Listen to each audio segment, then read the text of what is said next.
Alright. So end of game, check this out. I had 8 guys left. His archers shoot once. Kill 4. He pushes his archers to shoot again. I have 4 guys left. He kills 4. Hence why pushing is brilliant sometimes. So that's it. These guys are gone. He gets the 2 points for killing the unit. And the 2 points for the objective terrain. Making the final score 24-22. Alex wins. I'm here till Thursday. Good job, sir.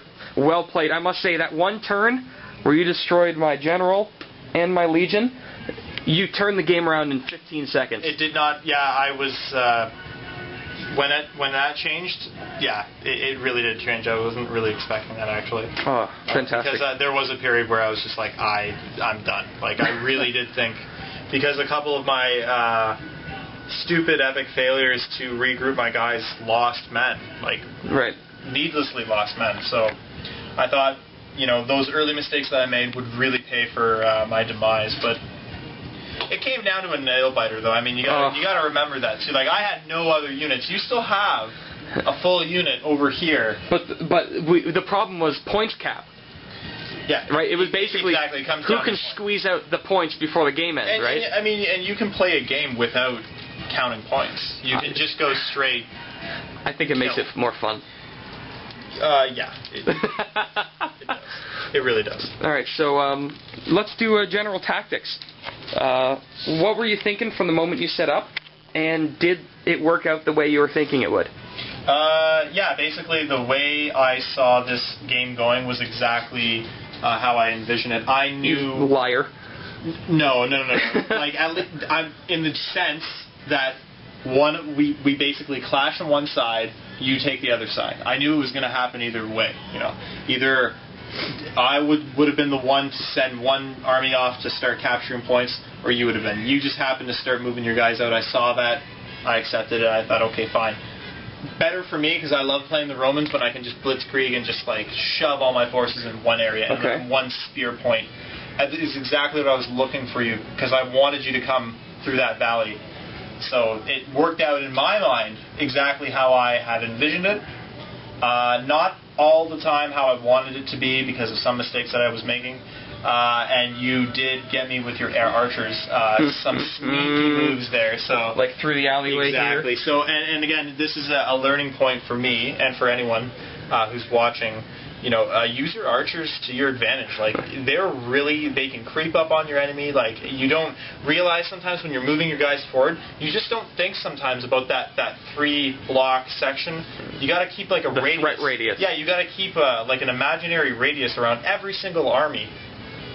Or you're going to get dinged, as I had done several times, and I lost men. And I could easily argue that I would have had at least half of one of these units still standing if it wasn't for all of our Ryan's sneaky archer moves. That's true. I mean, had something left over. Especially for that one tough unit with all the shields that was rolling 10, 11 white dice per turn. You gotta soften them up. Yep. You've got to soften them up. Anyway, so there you go. That was my perspective, at least. Okay, so when I was initially deploying, I figured I would overload one flank, but still have a throwaway unit, more or less, to capture this one objective. When Alex only deployed to one side, that kind of threw me for a bit of a loop, because I figured these guys would see some action. But what can you do? I mean, it's a unit that I couldn't bring to the fight, but I really needed to match him in those objective points. Would have been interesting if you did, because that's a second archer unit. That would have dealt some serious damage to me. But then every turn that you're getting the 2 points, I wouldn't be. Yeah, that's true. 8 turns in the game, you don't even have 8 bases. I wouldn't be able to make that up. Right? Anyway, so I pushed my guys up. Everything worked out more or less what I was thinking. Put the archers in the back, maneuver them where I see fit to try and harass the enemy with arrows. Which is exactly what he did very well. Yeah. Basically just push my guys through the bottleneck. I was positioning the Cursed Legion and the Commander side by side like I talked about in the previous section of the video, because he lends them that regeneration D6 rule, which is awesome. But I think I made a bit of a tactile mistake. I moved my Commander in for a flanking move and separated him from the group. and then the next turn Alex just mowed him down with 6 wounds or something ridiculous like that. You have to keep in mind that, you know, I was sitting here too, so I didn't really want to move. Very true. Right, and you're the one that is kind of attacking in this direction, so... Yep. Which made it a little easier for me, I think. Very true. I mean... You had to come to where I was positioned. Yeah. I did not have to move from really where I was. Your archers were making me move, though. Did you notice that? Oh, yeah, you were shimmying back and forth trying to get behind cover. The only reason I pushed those guys into the front was basically because they were going to die sitting there getting showered with arrows. Right, right. Well, I mean, good harassment unit, that's what counted. But, man, the Romans... they only have like 5 units. I have 7. Yeah, and it's ridiculous. Such a tough nut to crack when you're playing against them. Because it doesn't matter what it is. Like last game we played, it was the regulars that just dominated the field. Exactly. And now it was just this little trick shot. This one turn. He rolled all his dice and that was it. Yep. The game was over. All I could hope for was a tie. It only really took 2 turns, like 2 rounds, I would say, for things to really be like, wow, that's not in the same direction as it was before. But that's the way of the game, right? It takes a bit of time to get them together, but as soon as those forces smack, it's over, man. It's a great fight, and man, what a nail biter! I can't believe. Yeah, it comes down to that. It came down to one dice roll. This kind of situation where it's like literally 2 units. It's pretty fun. It's pretty hilarious what happens. You know, it comes down to dice rolls, and like you've got 2 guys left, and it's like my last push of the turn, and it's like I can't do anything after this. Yeah, come on, that's exciting. That's a catharsis, man. Yeah, it's a great game. Great game. I think next time we're gonna leave the terrain a little bit more open. You know, maybe something in like each of the 4 corners or something like that. Yeah, I'd like to try that. This is very prescriptive as to the way the game plays. I think it makes you go one way, go the other. But open field is another concept. What I would like to see, maybe we can do like a capture the hill thing next time. Yep. Where put both objectives right next to each other in the center of the table and keep it open.